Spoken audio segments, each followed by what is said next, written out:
Rahul Gandhi Soros, Congress का Soros connection, deep state connection, क्या है कनेक्शन, कैसे लोग आपस में जुड़े हुए हैं और कैसे देश के अंदर जो हम लगातार पिछले 3-4 सालों से लगातार आपको कहते आ रहे हैं, तो कैसे ये देश के अंदर अस्थिरता लाने का पूरा एक प्लान है और कैसे ये उसको एग्जीक्यूट कर रहे हैं। ऐसा नहीं कि एग्जीक्यूट नहीं हो रहा, एग्जीक्यूट हो रहा है। और सारी चीज़ें जो हैं आपको आज समझ में आएंगी। सीधे चलेंगे मुद्दे की बात पर और सबसे पहले जो संसद के अंदर कार्रवाई हुई उसको सुनिए और फिर अपन उसको समझते हैं। चलिए। सभापति महोदय, मैं एक अत्यंत गंभीर, महत्वपूर्ण और चिंताजनक विषय पर सदन का ध्यान आकर्षित करूंगा। जब से भारत श्री नरेंद्र मोदी जी के नेतृत्व में एक उभरती हुई सामरिक, आर्थिक और मैडम बहुत टेंशन में नजर आ रही है, पता नहीं क्यों इतने टेंशन में। आप देखिए खुद, आपको लग रहा है कि नहीं लग रहा है? कूटनीतिक शक्ति बनकर उभरा है, तब से यह बहुत सहज रूप से देखा जाने लगा है, विशेषकर विगत 3 वर्षों से, जब से भारत को विकसित भारत बनाने का लक्ष्य रखा गया है, कि विदेश की बहुत सी ऐसी गतिविधियां हैं जो भारत की व्यवस्था के आर्थिक पक्ष, भारत की व्यवस्था के नैतिक पक्ष, सामाजिक पक्ष पर आक्रमण कर रही है। इस संदर्भ में एक रिसेंट जानकारी आई है जिसे हम कह सकते हैं organised crime and corruption project. A French publication has recently published its own report based on its investigation of the Sarajevo-based OCCRP, Organized Crime Corruption Reporting Project. This new report to the media report has claimed. You will take the report to the table of the जी। बहुत अच्छा किया, बहुत अच्छा। सबसे पहले आपको समझना होगा कि कार्रवाई कैसे होती है सदन की। राज्यसभा के अंदर आप कोई चीज़ बोल रहे हो, आपको उसके सबूत देने होंगे। हवाबाजी नहीं चलेगी कि बाहर आया, आपने बयान दे दिया और निकल गए, जैसे बाहर चलता है ना, सदन के अंदर ऐसा नहीं चलता। निंदा प्रस्ताव लग जाता है, विशेषाधिकार हनन प्रस्ताव लग जाता है, कई बार मेंबरशिप कैंसिल हो जाती है झूठ बोलने पर। सदन में झूठ नहीं बोल सकते आप, अन्यथा आपको माफी मांगनी पड़ेगी। माफी जो चेयर पर जो बैठे हैं उनके ऊपर डिपेंड करता है, देंगे या नहीं देंगे। जैसे राघव चड्डा बच गए, उनकी उड़ जाती है। झूठ बोलना आसान नहीं है, इसे और डांट भी पड़ी थी उनको, है ना। तो सुधांशु त्रिवेदी जी खड़े हुए, इससे पहले कि कोई हंगामा करे कि क्या बोल रहे हो क्या नहीं बोल रहे हो, उपराष्ट्रपति जी ने सीधे बोल दिया कि आप ये जो कह रहे हो इसको टेबल पर रखोगे, हाउस के यहाँ सबमिट करोगे, सबूत दोगे। उन्होंने कहा हाँ सबूत दूंगा। बोले तो ठीक है आगे चलो, नहीं तो यही रोक दिया जाता है, इनके पास रुक जाइए, हवाबाजी नहीं चलेगी। पक्ष या विपक्ष सबके लिए एक जैसा रवैया है, लेकिन कुछ लोगों को ऐसा लगता है नहीं कुर्सी पे बैठे तो पक्ष का ही वो है। ये एक झूठा नैरेटिव है, ताकि आपके मन में ये बात आ जाए कि नहीं उपराष्ट्रपति जो बैठे हैं चेयर पे, जो भी बैठा हुआ वो पक्ष की बात करता है, सरकार की बात करता है, विपक्षी सुनते नहीं। यही तो कहते हैं लोग, ये झूठ बोलते हैं। देखिए किस प्रकार से तुरंत रोका उन्होंने। अब ये OCCRP के बारे में बात हो रही है, पीछे जो मैडम बैठी उनको बहुत ज्यादा कष्ट हो रहा है, उनके चेहरे पर कष्ट दिखाई दे रहा है। क्यों कष्ट हो रहा है उसको आप जरा समझिएगा। अभी इस रिपोर्ट के अनुसार ये कहा गया है कि इस प्रोजेक्ट को फॉरेन गवर्नमेंट्स की फंडिंग है और उसका फोकस इंडिया के ऊपर भी है, और इस फॉरेन गवर्नमेंट की फंडिंग के साथ साथ जॉर्ज सोरोस के साथ भी इनका कनेक्शन है। अब ये केवल एक रिपोर्ट के आधार पर नहीं कह रहे हैं सभापति महोदय, मैं सदन का ध्यान आकर्षित करना चाहूंगा कि विगत 3 वर्षों से ये क्या एक संयोग है कि जिस समय भारत की संसद का सत्र चलता है, मैं सिर्फ एक संयोग बता रहा हूं, भारतीय फार्मर्स के बारे में रिपोर्ट आती है 3 फरवरी 2021, बजट सत्र है 29 जनवरी 2021। पेगासस रिपोर्ट आती है 18 जुलाई 2021, मानसून सत्र है 19 जुलाई 2021। उसके बाद 31 जनवरी 2023 से भारत की संसद का बजट सत्र शुरू होता है और 24 जनवरी 2023 को हिंडनबर्ग रिपोर्ट आती है। जनवरी 2023 में भारत संसद का सत्र शुरू होता है और 17 जनवरी 2023 को BBC की डॉक्यूमेंट्री आती है इंडिया द मोदी क्वेश्चन। और गंभीर महत्वपूर्ण बात है, 20 जुलाई 2023 को भारत की संसद का सत्र शुरू होता है और मणिपुर वायलेंस का वीडियो 19 जुलाई 2023 ठीक एक दिन पहले जारी होता है। पूरे सीक्वेंस में अगर हम चले, महिला मेरा का कॉन्स्टिपेशन हो रहा है बाबा। अरे ये पोजीशनिंग किसने करी है भाई राज्यसभा के अंदर बैठने की? जिसने पोजीशनिंग करी है उसको 100 में से 100 नंबर। तो महोदय मैं याद दिलाना चाहूंगा कि 10 मई 2024 को कोविड वैक्सीन के बारे में एक रिपोर्ट छपती है जिसमें भारत का चुनाव, और मेरे को दिखाई नहीं दे रहा वैक्सीन के नाम पे पापा, मैं आगे देख ही नहीं सकती, मेरा को आगे पीछे देखने का है अपने पूर्ण उसके ऊपर। फिर अभी वर्तमान सत्र हम बताना चाहते हैं कि मानसून सत्र 22 जुलाई से 9 अगस्त के बीच में शुरू होता है और 10 अगस्त को हिंडनबर्ग की रिपोर्ट आती है। वर्तमान सत्र 25 नवंबर से प्रारंभ होता है और 20 नवंबर को अमेरिकन कोर्ट के एक अटॉर्नी की रिपोर्ट आती है बिजनेस हाउस के संदर्भ में। मैं सिर्फ देश के सामने बात रखना चाहता हूं। अच्छा तो पता तो तुमको सब है, ऐसा नहीं कि मालूम नहीं है। जिस बात को रात को कोई आता है लगातार पिछले काफी समय से इसको कहते हैं कि ऐसा क्या होता है कि सत्र से ठीक पहले आती है, और इस बार तो एक दिन पहले, जो लास्ट रिपोर्ट आई थी एक दिन पहले 19 तारीख 20 तारीख को सत्र शुरू होना है, साफ समझ में आ रहा था। तो सरकार को भी पता है, सरकार भी सब नोट करके रखे हुए थी, बोल नहीं पा रहे थे। बहुत बड़ी बात होती है, बहुत बड़ी बात है। आपको लग रहा है नॉर्मल बात है, हमने तो सुनी हुई है। ना ना ना ना ना, आपने सुनी हुई नितिन शुक्ला के मुंह से, आपने सुनी होगी किसी और यूट्यूबर के मुंह से या किसी न्यूज चैनल से, उसकी कोई वैल्यू या वैलिडिटी नहीं है। आज भारत सरकार की सील लग गई है हमारी बातों पर, जो हम लगातार इतने समय से कहते हैं, क्योंकि संसद के अंदर बात हो रही है, जहां संविधान बनता है, जहां कानून बनता है, वहां पर ये बात हो रही है और ऑन रिकॉर्ड हो रही है, हवाबाजी नहीं हो रही। ऑन रिकॉर्ड आकर सरकार का ये कहना कि OCCRP क्या, मैं आपको समझाऊंगा। बहुत बड़ा पंगा लिया सरकार ने, हेड ऑन कोलिजन, जिसकी उम्मीद नहीं थी, सोच भी नहीं सकते थे कि सरकार के अंदर इतनी दम होगी कि ऐसा कर पाएगी। पीछे जो मैडम बैठी हैं वो वैक्सीन का नाम सुनते ही दूसरे को नमस्ते करने लगे, बड़ी आफत है। उनकी तो मेडन स्पीच जैसी आई थी, पहली बॉल पर ही उन्होंने छक्का मारा था, वैक्सीन। अभी आपके बहुत लोग घुसे हुए हैं, मैंने कहा पूरा सिस्टम आपका करप्टेड है, पूरा सिस्टम आपका छलनी बना हुआ है, इतना बुरा हाल है, परफोरेटेड जिसे बोलते हैं ना। तो एक एक वाकया बता रहे हैं सुधांशु जी, कब रिपोर्ट आई, सत्र से पहले आई। भाई कड़ियां भी तो जोड़नी पड़ेंगी, ऐसी थोड़ी हवा चल जाएगी। अभी तो शुरुआत हुई है, सुधांशु जी तो बहुत कुछ बोलने वाले हैं। तो जो सोचा नहीं होगा, जो इनके जो चमचे हैं वो हो गया। कभी अमेरिका भी नहीं सोचा होगा कि ऐसा भारत की संसद के अंदर हो जाएगा। जो आपको एक ओसीसीआरपी नाम लग रहा है ना, ओसीसीआरपी नहीं है ये नाम, सीधा अमेरिका का नाम है। ये नाम अमेरिका के डीप स्टेट का नाम है। और भारत की संसद में अमेरिका के डीप स्टेट को सीधे क्वेश्चन करना, अमेरिका की एजेंसीज को सीधे क्वेश्चन करना बहुत कलेजा चाहिए। आप नॉर्मल लग रहा होगा, नॉर्मल नहीं है। इसका मतलब सरकार ने कहीं ना कहीं तो कमर कस ली है, और सरकार को आने वाले दिन अच्छे नहीं होने, क्योंकि आपने हेड ऑन कोलिजन लिया है डीप स्टेट से, वो आपको छोड़ेगा थोड़ी। अब तो आपको कैसे, अब आपने युद्ध का शंखनाद कर दिया। अभी तक एक तरफा चल रहा था और आप डिफेंस में थे, आप सिर्फ अपना बचाव कर रहे थे, आप ढाल लेकर खड़े थे। तलवार अभी तक नहीं निकाली थी आपने, अब आपने तलवार निकाल ली है। अब लड़ाई भीषण होगी। जो मैंने कहा था ना आपसे कि ये आंदोलन, विद्रोह अब जबरदस्त होंगे और चौतरफा होंगे, और होगा आंदोलन के नाम पर ही। वो नक्सलबाड़ी वक्सलबाड़ी नहीं हो पाएगा, होगा थोड़ा बहुत, ज़्यादा नहीं हो पाएगा। मालूम है वहाँ तो गोली पड़ जाएगी, वहाँ करेंगे जहाँ गोली नहीं पड़ने की गारंटी है। और यही सरकार की कमजोरी है, यही सरकारों की कमजोरी पूरी दुनिया में। आप क्यों डर रहे हो? क्या फर्क पड़ना है आपको? कौन क्या उखाड़ लेगा आपका? जो लोग विदेशों से पैसा लेकर आपके देश में गड़बड़ कर रहे हैं, उनके लिए सोचने की आवश्यकता नहीं, उनको तो वैसे निपटाओ आप खटाखट। आगे देखते हैं।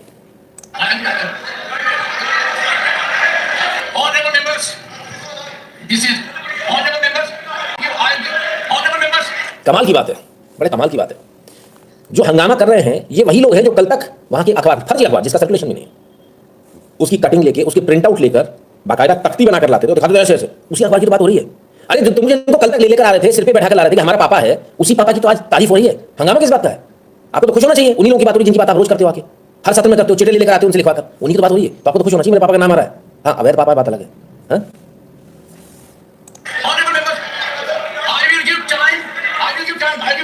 because listen to me, this is a very serious issue and we need to opinion from everyone this side.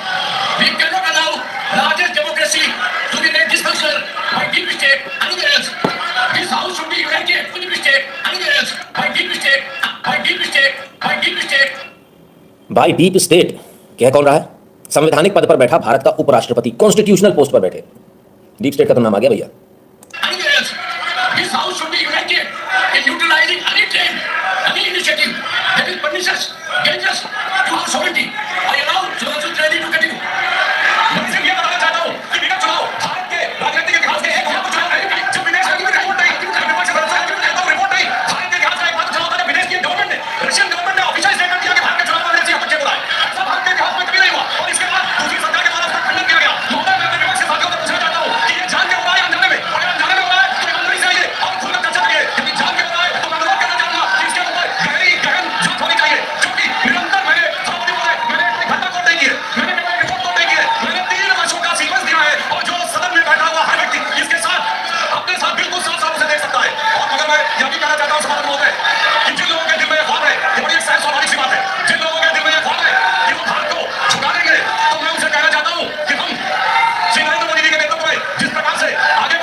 तो बड़ा हंगामा हो गया, जब कभी तो कुछ कहा ही नहीं, लेकिन हंगामा हुआ तो पीछे बैठी मैडम बड़ी खुश हुई, चलो कोई तो साथ आया, अकेले अकेले क्यों फंसेंगे।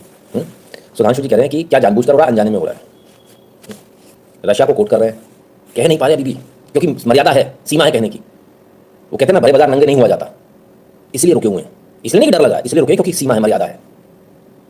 रशिया ने कहा कि भारत में फॉरेन इंटरफेरेंस हुआ। आपके प्रधानमंत्री ने एक इंटरव्यू में कहा था कि भारत में फॉरेन इंटरफेरेंस हो रहा चुनाव में। सरकार के पास एक एक पैसे का ट्रेल है जो बाहर से आया है। ऐसा नहीं है। ये मणिपुर से क्यों प्रॉब्लम हो रही है? मणिपुर नहीं है। तो लेके जो रिपोर्ट छापी गई थी वो क्यों छापी गई थी? मणिपुर नहीं है, मणिपुर सोच खदान है, टकसाल है, मिंट है वो देश विरोधी गतिविधियों का। वहां मिंटिंग होती है पैसे की, जैसे पहले टकसाल में सिक्के बना करते थे ना, ऐसे सोना निकलता है, सोने की गिन्नियां निकल रही है मणिपुर से, धड़ा धड़ धड़ा धड़, जो आप सोच नहीं सकते इतनी। लाखों हेक्टेयर में लाखों हेक्टेयर नशे की फसल को नष्ट किया गया। इसलिए दिक्कत है, इसलिए चर्च भी उतर आया। तुम धंधा करते हो नशे का, तुमको क्यों प्रॉब्लम हो रही है? तुमको तो खुश होना चाहिए, हमारे बच्चे बच रहे ना, नशा देकर ही तो आपने कन्वर्ट कराया है। सब कुछ बदलना चाहिए। नेहरू का वो लेटर भी बदलेगा जिस लेटर में उसने बार किया है कि हिंदू साधु संत वहां नहीं जा सकते, वो बदलेगा, चाहे कुछ भी कर लो आप। खैर, अब बात यहां पर आ रही कि अभी तो सिर्फ कोट किया है कि जो घटनाएं हुई है, जो एक्चुअल है। अभी तो कोट ही नहीं किया कि पैसा जो गया है, अभी तो कोट ही नहीं हुआ जो लोगों से मिले हैं, वो भी होगा, लेकिन मर्यादा है, सीमा है। नंगे नहीं हुआ जाता बड़े बाजार चौराहे पर, इसलिए वो सीमा को अभी रखा गया। क्यों? प्लाकार्ड लेकर आए थे ना, ये शिव जी वो फलाने वो ठिकाने, लाओ। भाजपा को भी हम कहते हैं प्लाकार्ड लेकर आओ, फोटो के साथ में इनको नंगा करो, बहुत जरूरी है देश की जनता को, अगर हमें मालूम है, हमारे दर्शकों को मालूम है, क्योंकि वो हमको 4 साल से देख रहे हैं, लेकिन सबको तो नहीं मालूम कि ये क्या गेम चल रहा है भारत के अंदर। राफेल वहां से शुरू हुई थी कहानी, 3 साल की कहानी नहीं है ये, तो राफेल से शुरू हुई थी कहानी। वहां से चिट लिखवा के लाए थे, और किससे? दूसरी कंपनी से मिलकर। जब हमने इस बात का खुलासा उस समय फेसबुक पर किया, हंगामा मच गया, तो लोग सब मिलने के सबूत हैं। जब आप दूसरी कंपनी से जाकर प्रभावित होकर, और आपको कहा जाता आप जाइए, वो डिटेल देगा आपको। और देश के अंदर कैसी कैसी बातें की गई, 2 सीट वाले में से 1 सीट निकाल दी, कमाल हो गया। अभी और आ रहा है राफेल, दोबारा से फिर से टेंडर दे दिया। दिल थाम कर देखिएगा, कमाल के लोग हैं। तो सुधांशु जी ने टिप ऑफ द आइसबर्ग जिसे कहते हैं, मतलब ना कुछ बात बताइए, कोई ऐसी बहुत बड़ी बात नहीं बता दी, ना कुछ, उसमें इतना हंगामा हो गया। बता देंगे तो पता नहीं क्या होगा। सुधांशु जी हो गए, पहले निशिकांत जी को भी सुन ले, सबको सुन लेते पहले। पार्टियों का काम है कि इनको केवल सरकार को कैसे डिरेल करना है, उसके लिए अलग अलग तरह के मंसूबे ये पार्टी रहते हैं। ये घृणा के शिकार है, और मोदी जी और मोदी जी की सरकार के खिलाफ कैसे डिरेलमेंट होता है कैसे पानी के साथ, ये मैं आपके माध्यम से पूरे देश को बताना चाहता हूँ। अभी मेरी बात एक ऑर्गेनाइजेशन है फ्रेंच का, जिसने एक रिपोर्ट दिखाई, उसने ये कहा है सर कि एक संस्था है OCCRP, organised crime and corruption project, और उसके साथ GSCC है और फॉरेस्ट फाउंडेशन, ये उसको मदद करता है। यूएस गवर्नमेंट और फॉरेस्ट फाउंडेशन OCCRP चलाता है। OCCRP का क्या काम है? भारत की पार्लियामेंट को कैसे बंधा बनाना, कैसे नहीं चलने देना, कैसे सीए और इसके साथ ह्यूमन राइट्स वॉच जो है, तो फॉरेस्ट पूरी दुनिया की इकोनॉमी को कैसे गिरे करता है। मैं केवल सलेक्शन चाहता हूँ सर, और मैं केवल 10 क्वेश्चन पूछना चाहता हूँ। मेरा ये है सर कि बैंक ऑफ इंग्लैंड को 1991 में सोरेस ने भंग कर दिया, डिरेल कर दिया, उसके कारण उसको 6 बिलियन का फायदा हुआ। आज वो भारत की इकोनॉमी को डिरेल करना चाहता है। OCCRP कोई भी रिपोर्ट नहीं बनाएगा, तुरंत कांग्रेस पार्टी उसको ट्वीट करेगी। 3 मुद्दे हैं सर। पहला है पेगासस, जिसने कि पार्लियामेंट में चला, पेगासस जैसे माना जाता है 18 जुलाई को, वैसे ही राहुल गांधी, कांग्रेस की महासचिव प्रियंका गांधी और संजय राउत उसको ट्वीट करते हैं और ये पार्लियामेंट में करते हैं। दूसरा, हिंदू का मामला आता है, माइंस का मामला आता है, कौन सा मामला आता है, जो ओपन सोसाइटी करती है, उसके ऊपर जयराम रमेश ट्वीट करते हैं, संजय राउत ट्वीट करते हैं, पूरी पार्लियामेंट में रहती है। ये पहले से ज्यादा खतरनाक है। ओपन सोसाइटी का भी नाम आ गया, open society foundation, George Soros का नाम आ गया। पिछली बार सुधांशु जी ने नहीं बोला था, निशिकांत जी बोल रहे, खोलकर बोल रहे, नाम ले रहे हैं सदन के अंदर। George Soros, open society, Bharat की पूरी अर्थव्यवस्था और भारतीय संसद को डीरेल करना, सरकार को गिराने का प्रयास। और वो वाली बात भी कही उन्होंने, बैंक ऑफ इंग्लैंड वाली, आप लोगों को तो याद होगा, आप लोगों ने तो बहुत पहले सुन रखी सारी चीजें, रिपीटेशन हो रहा होगा आप लोगों के लिए, कि सोरोस ने किस प्रकार से बैंक ऑफ इंग्लैंड को खत्म कर दिया था और उससे अनटिशेंट पैसा बनाया था। ये कायदे से अवैध पैसा है। भारत के अंदर चाहिए कि भारत की जो FDI आप कहा ना, जो FII जो आप क्या खेल रहे हैं, इन पर थोड़ा टैब रखें। जो इन्होंने कोशिश करी अडानी में पैसे बनाने की, बना नहीं पाए उतने, पर जिन्होंने यहाँ साथ दिया उनको जेल में जाने की जरूरत है, क्योंकि ये करते रहेंगे ऐसा। इनको एक जुगाड़ मिल गई है पैसे कमाने की।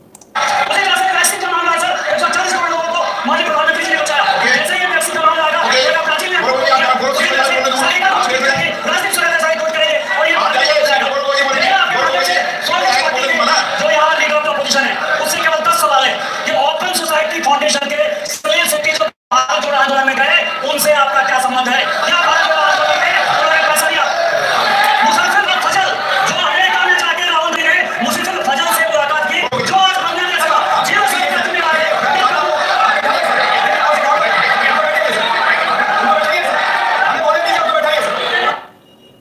एक एक नाम खुल गया भैया, यहाँ तो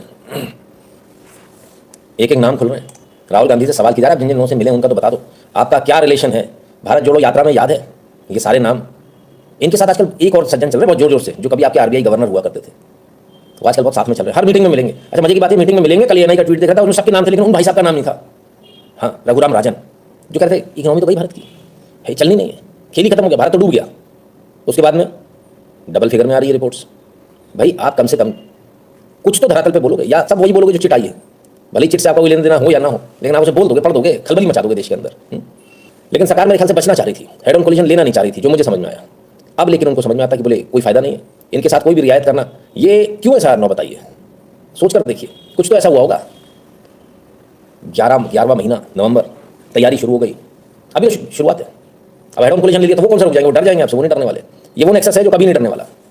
तो कुल मिलाकर जो है इतने सालों से हम जो कंटिन्यूस एक बात बार बार बोल रहे थे, George Soros, open society foundation, और उसको यूट्यूब क्या कहते रहा था कि नहीं ये तो कॉन्स्पिरेसी थ्योरी है। हमारे वीडियो को मार्क किया जाता था कॉन्स्पिरेसी थ्योरी कहके, आज भी मार्क किया जाएगा, कोई देखना मत, उसकी रीच घटा दी जाएगी।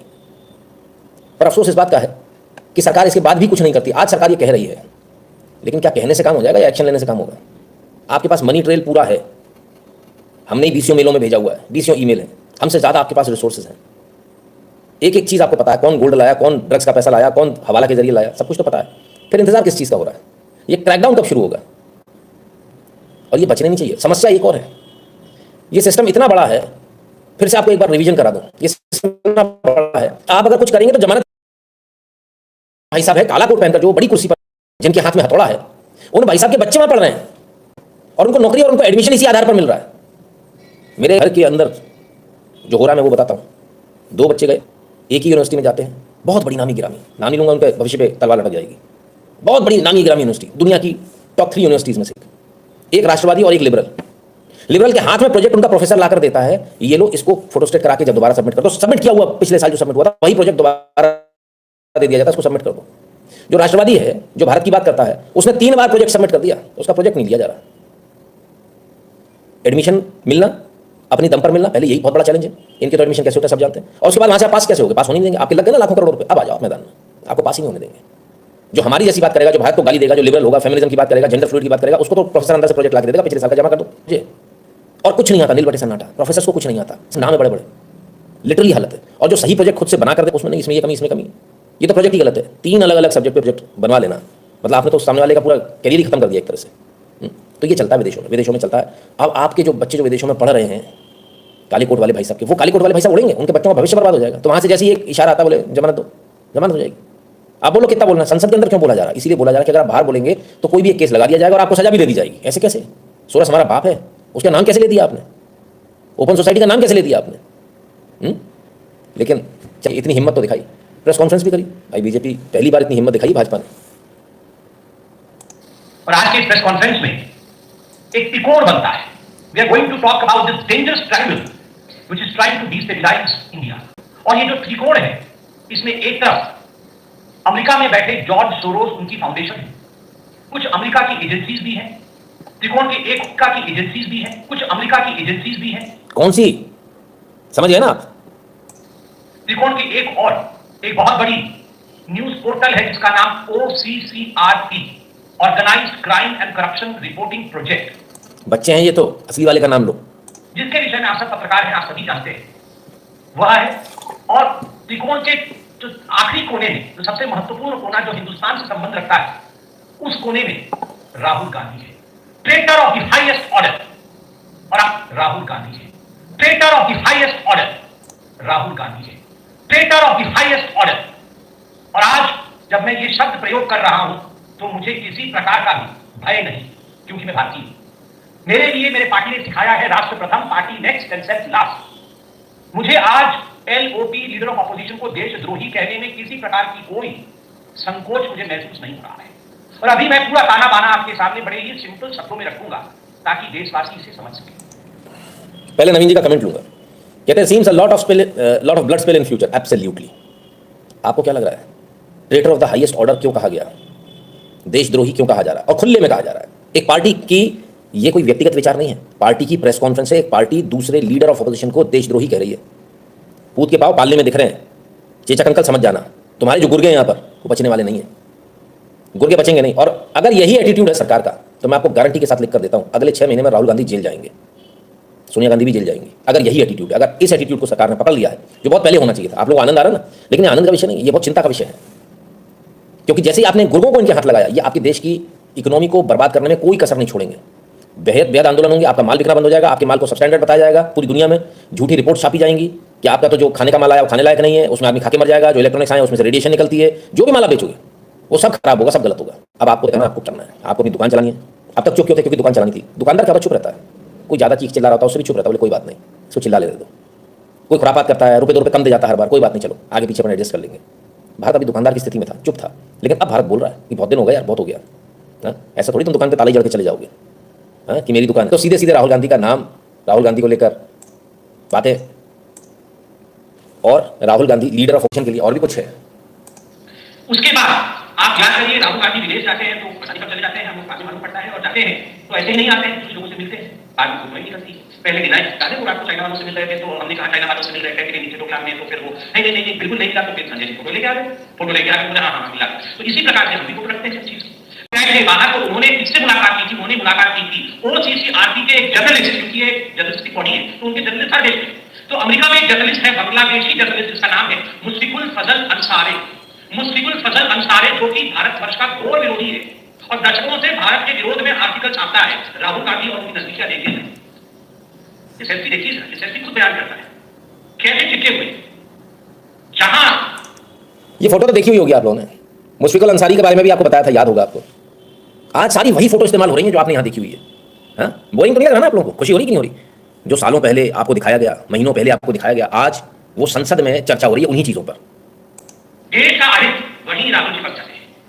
ये जो अंसारी है, ये बांग्लादेश का रिपोर्टर है। आप देख सकते हैं कैसे गौर से वो राहुल जी की बातों को सुन रहा है। कुछ देश के खिलाफ राहुल जी बोल रहे होंगे, तभी जाकर इतने गौर से सुन रहा है। उसके बाद सेल्फी देखिए। All the anti Indians, all those who hate India love Rahul. क्यों? जो भारतवर्ष से करे नफरत, वो करेगा उनसे प्यार। ऐसा क्यों नहीं? थर्ड केस है आनंद मगनाले। आपको याद होगा दिल्ली में एक राइट्स हुआ था। तो ये आनंद मगनाले कांग्रेस का एक व्यक्ति है जो कांग्रेस के लिए उसने फंड रेजिंग की थी, अपनी इनकम भी चलाता है। तो इस आनंद मगनाले ने चीन से पैसे लाकर, चाइनीज मनी, इसने दिल्ली राइट केस के लिए हैंडओवर किया था इसको सर्जिल इमाम, द इनफेमस सर्जिल इमाम को इस आनंद मंगले ने पैसा दिया था। और इस आनंद मंगले का क्या कनेक्शन है राहुल गांधी से? कांग्रेस ही है। और यह भी ओसीसीआरपी का जर्नलिस्ट है। यह भी ओसीसीआरपी का जर्नलिस्ट है। चाइनीज पैसा लाकर यहां राइट करवा रहा है राहुल गांधी का खास आदमी।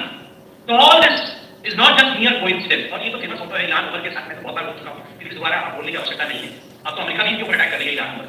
तो इनके साथ राहुल गांधी का जो सांठगांठ है, और आज जो डॉक्यूमेंट आपको दिखने की आवश्यकता नहीं है। ये फोटो भी तो देख लो, याद आ रही है फोटो की नहीं आ रही है? सारी फोटो याद कर लो, सब देखा हुआ आपका, कुछ ऐसा नहीं है जो नहीं देखा। पर खुशी की बात यह है कि सरकार और BJP as a party, as a ruling party, आज इन पर बात कर रही है, चर्चा कर रही है, जिस पर चर्चा करने की हिम्मत नहीं होती सरकारों में, भारत सरकार नहीं, किसी भी सरकार में। दोबारा आप बोलने की आवश्यकता नहीं है। अब तो अमेरिका भी इनके ऊपर अटैक कर रही है इलान उमर। तो इनके साथ राहुल गांधी का जो सांठगांठ है, और आज जो डॉक्यूमेंट आपको दिखाए गए हैं, इससे एक बात बड़ा स्पष्ट होता है कि Rahul does not want India to move ahead. Bharatvarsh आगे बढ़े ये राहुल गांधी नहीं चाहते। भारत का संसद चले ये राहुल नहीं चाहते।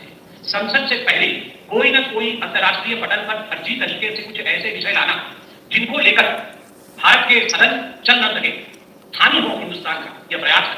भारत में उद्योगपति न बन में ये राहुल का प्रयास है। भारत में जो शेयर, छोटे छोटे शेयर में निवेश करते हैं मार्केट में, वो हिंदुस्तानी पीछे रहे, यह राहुल का प्रयास है। ये भाई शमशीर निकाल ली गई है, तलवारें खिंच गई हैं, आने वाले समय में स्टॉक मार्केट गिरने की संभावना पूरी है। इसको समझ लीजिएगा, क्योंकि अमेरिका छोड़ेगा नहीं। राहुल गांधी फोटो आपने दिखा दी सारे अमेरिकी दलालों के साथ, दलों के साथ। इलियान उमर कौन है जानते हैं? हम पहले भी दिखा चुके, आपको बता चुके। इलियान उमर वो है जिसको अमेरिका ने अपने यहाँ बुलाया और उसने अपने भाई से अपनी शादी बताई, सगे भाई से, कि ये तो मेरा कसम है, मुझे इसने नागरिकता दे दो। जॉर्ज सोरोस कौन है? अमेरिकन नहीं है, बाहर से आया, विदेशी है। उसको वहाँ पाला पोसा गया, उसे सांप बनाया गया, तो सब हमारे कहने पर किसी को भी डस कर आना, छू कर गया तो उसको डसा, इसको डसा, और उसने तमाम सारी इकोनॉमीज को डसा है। ये वो सारे लोग हैं, आप कंटिन्यूस देखते आ रहे हैं हमारे लाइफ को। जो लोग कंटिन्यूस देख रहे हैं उनको बताने की आवश्यकता नहीं, उनको सब कुछ पता है। उनके लिए तो रिफ्रेशिंग हो रहा है सारी चीज़ें, सब दोबारा से होमवर्क का रिवीजन हो रहा है। तो इतनी हिम्मत कैसे आ गई? माधव जी, समस्या क्या है कि ये बात किसी को समझ में ही नहीं आएगी, पहली बात, और लोग इसको समझने को तैयार भी नहीं होंगे। समझ से वही पाएगा जैसे अभी 4 साल लगे आपको इसको समझ, आपको बिल्कुल समझ में आ रहा ना, 1% भी कुछ इधर उधर नहीं हो रहा ना। किसी और को deep state, open society foundation बोलेंगे, उसको पल्ले नहीं बोलेंगे, एनजीओ तो है, ओसीसीआरपी पत्रकारी तो है नहीं दादा। यही तो खेल है, यही तो नेक्सस। और ये आज का थोड़ी अमेरिका जैसी देश जिसने बिलियंस ऑफ डॉलर बहा दिए इस नेक्सस को बनाने में, उसने 1960 से इस प्रोजेक्ट को शुरू किया था जो आज आप देख रहे हो। 1960 में प्रोजेक्ट शुरू हुआ था, अगर मैं गलत नहीं तो शायद रोनाल्ड रीगन के समय पर तब ये प्रोजेक्ट शुरू किया गया था कि सरकारों को बदलेंगे अपन आने वाले समय में। 1960 से आज कहाँ खड़े हुआ, कितने साल हो गए, तब जाकर ये सफलता मिली है। क्योंकि जिस देश में चाहते हो उस देश में सरकार का तख्ता पलट कर देते और अपना भौंकने वाला कुत्ता बैठा देते। बांग्लादेश नहीं है, बांग्लादेश तो गुलाम है, आज गुलाम है अमेरिका का। जितनी जगह आप देखोगे वो गुलाम है अमेरिका के। वो बच गया वेनेजुएला, उसने उठा लिया पहले, वहां पे भी यही तख्ता पलट कर रहे थे, हाँ फोर्सफुल। ये सिर्फ आप इनको, जो इनका फोर्स है उसके बदले फोर्स में उठा पाओगे। आपको नॉर्थ कोरिया बनना होगा, मामा ही क्यों ना हो, तोप के मुंह से बांधकर आपको उसको उड़ाना होगा। आप इनके साथ रियायत नहीं कर सकते कि कोर्ट करेगी, ये करेगी, ना, आपको एनकाउंटर्स करने होंगे। अगर बीजेपी को चाहिए कि देश के अंदर वो ना हो जो बाकी देशों में हुआ, तो आपको एनकाउंटर करने होंगे, चौड़े में खुले में। आंसू गैस की गोलों से काम नहीं बनेगी, आपको गोलियां चलानी पड़ेंगी, रबर बुलेट नहीं, रियल बुलेट चलानी पड़ेगी, तब आप इस देश को बचा पाओगे। नहीं तो अगले चुनाव में आप निपट जाओगे बहुत बुरी तरह से, हो सकता है उससे पहले तख्ता पलट हो जाए। तैयारी तो पूरी है। तो कैसे बचोगे आप, क्या करोगे, विचार कीजिए, क्या उपाय है आपके पास। Delhi, Mumbai, Kerala and Bengal seems most vulnerable. कोशिश तो हो रही है ना, महाराष्ट्र में कोशिश क्यों हो रही है? क्यों संभाजीनगर में, छत्रपति संभाजीनगर में बार बार ये चीज़ें, बार बार ये आपको प्रोवोक किया जा रहा है? क्यों हिंदू बच्चों को कंटिन्यूस एक से एक दिन कंटिन्यूस मर्डर हो रहे हैं? सब कुछ बहुत प्लान्ड है सर उनका, हम सोच भी नहीं सकते। खैर, जिस दिन आपने अखबार 50 रुपये का खरीदना शुरू कर दिया, यकीन मानिए, मैं गारंटी से लिख कर दे रहा हूँ आपको, इस देश के अंदर एक भी फेक न्यूज़ नहीं छपेगी, एक भी विदेश का नैरेटिव नहीं छपेगा। पर जब तक आपको 35 रुपये का अखबार, 40 रुपये का अखबार, 50 रुपये का अखबार, 3 रुपये में चाहिए, तब तक आप भूल जाइए कि आपको सही खबर मिलेगी, दिमाग से निकाल देना। बहरहाल मेरा लाइव देखा आपने, बहुत अच्छी बात है, धन्यवाद आप सबका। कृपया अगर QR कोड को स्कैन करके अपनी फीस भर दीजिएगा। ये मत सोचिएगा हर महीने भरनी कंटिन्यूस, जो लोग साल में एक बार भरते हैं और वो मेहरबानी करके 1 रुपये 2 रुपये 20 रुपये 25 रुपये, कृपया अगर आप पैसे ना भरें, आपसे निवेदन है, ठीक है। तो QR कोड को स्कैन करके अपना पेमेंट कर दीजिएगा। नंबर और नाम ध्यान से लिखिएगा। जो भारत के बाहर वो paytm.com/नितिन शुक्ला, फिर paypal.me/नितिन शुक्ला GWL पर जाकर कृपया कर अपना पेमेंट कर दें। यदि आपने अभी तक हमारा चैनल सब्सक्राइब नहीं किया तो कृपया चैनल को सब्सक्राइब कर लीजिए, बेल आइकन को ध्यान से दबा लीजिए और ऑल नोटिफिकेशन को ऑन कर लीजिए। आपको ये वीडियो कैसा लगा ज़रूर बताइएगा। इसके बहुत सारे पार्ट्स हैं, कृपया सारे पार्ट्स देखिएगा। और यदि आप चाहते हैं कि हम ऐसे ही वीडियोस और बनाएं तो कृपया हमें सपोर्ट करें। सपोर्ट के लिए तमाम सारे ऑप्शंस आपके सामने हैं। आपको हमारा एनालिसिस कैसा लगा हमें ज़रूर बताइएगा। और 8770720196 पर गूगल पे, पेटीएम, फ़ोनपे के माध्यम से अपनी फ़ीस आवश्यक रूप से भर दीजिएगा। भीम UPI एड्रेस है n.shukla@UPI। जो लोग भारत के बाहर हैं वहाँ से बैठ के टुकुर टुकुर देखने से कुछ नहीं होगा भाई साहब। पैसे भरने paytm.com/नितिन शुक्ला पर जाकर या फिर paypal.me/नितिन शुक्ला GWL पर जाकर।